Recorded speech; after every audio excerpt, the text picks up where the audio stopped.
little ceremonies for Cinders at the top of each one. And at the last peak, I did hand on these lockets of hair to Vicky, Rosie, and my son, Freddie. And the idea was that they would somehow take the spirit of Cinders with them in the rest of their lives. And that would be the next generation of people that would be more switched on to bowel cancer and the symptoms to look out for. So that was what we did over this last Christmas and New Year, which was an amazing trip. We had a really, really good time, and it was a great success. And in the process, we raised £9,000 for Bowel Cancer UK.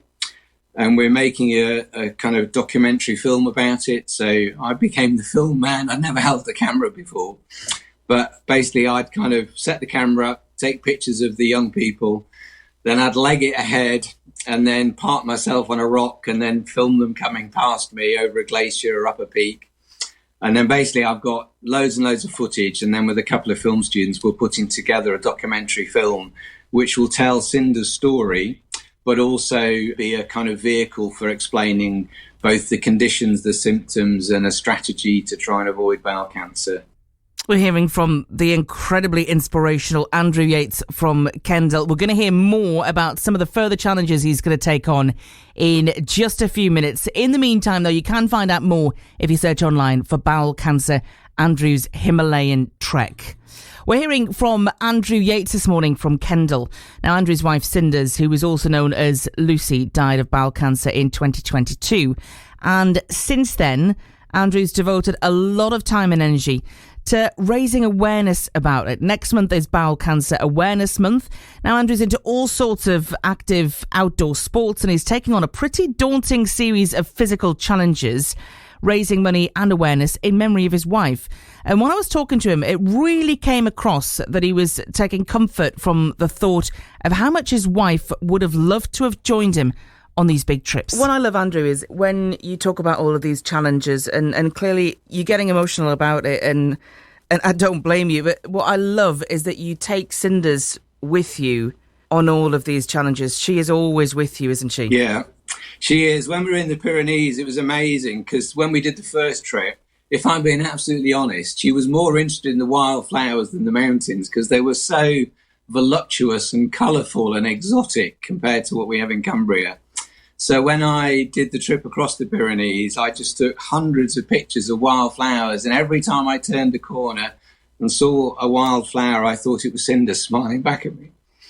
That's beautiful. Andrew, it's been so wonderful to chat to you. We just need to finish by talking about this next challenge, which you're taking on in April, a bit closer to home. Yeah. Kind of. And again, Cinders was a really keen cyclist. We did quite a lot of long distance cycling around Scandinavia, and we cycled around New Zealand, and we had plans to do Land's End to John O'Groats, and she bought me the book, LeJog it's called, and again she said, go for it, you do it.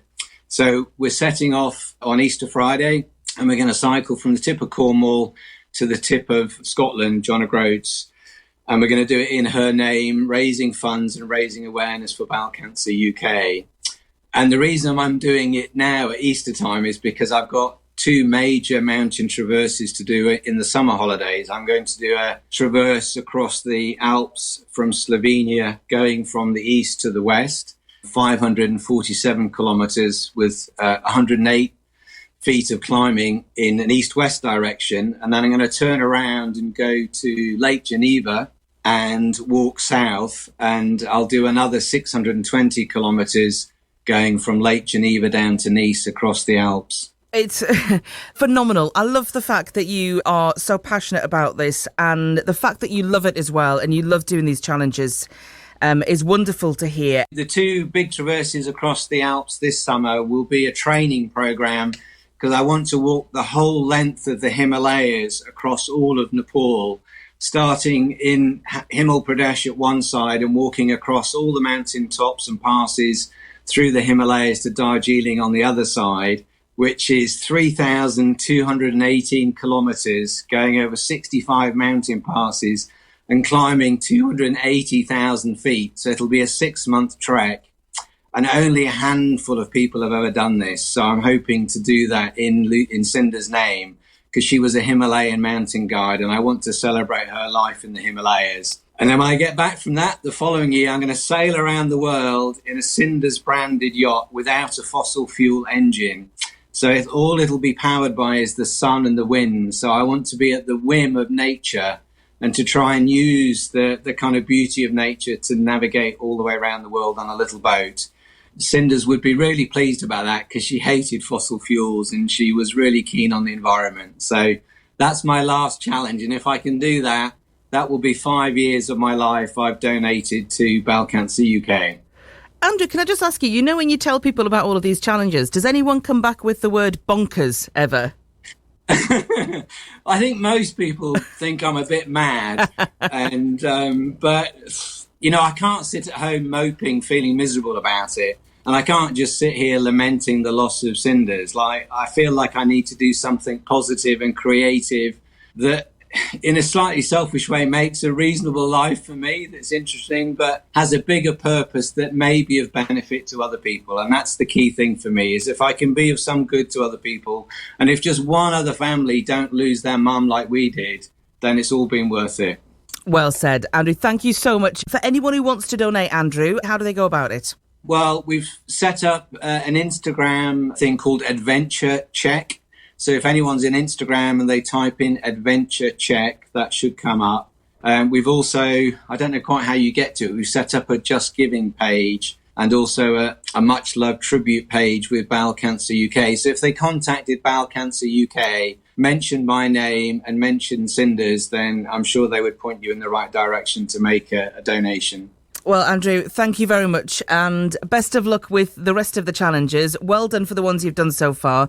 And I think it's fair to say that you're going to inspire a lot of people, and also you're going to do what you are setting out to do because you're raising awareness of the symptoms, and fingers crossed that does help to save lives. So thank you very much, Andrew. Brilliant. Andrew Yeats there from Kendal. It makes me feel tired just listening to the list of challenges, the distances involved. Phenomenal. You can find out more if you search online for Bowel Cancer, Andrew's Himalayan Check. And just if you missed it earlier on when we were chatting to Andrew about the symptoms of bowel cancer, he did talk about the different thing that Cinders went through and how they just thought it was IBS. And the thing on the NHS website, the things that you're supposed to look out for, the main symptoms of bowel cancer: changes in your stool, tummy pain, lump in your tummy, bloating, losing weight without trying, and feeling very tired for no reason. Some of the main symptoms of bowel cancer. And you know what? If you think you've got them, then all you need to do is visit your GP. Simple as that.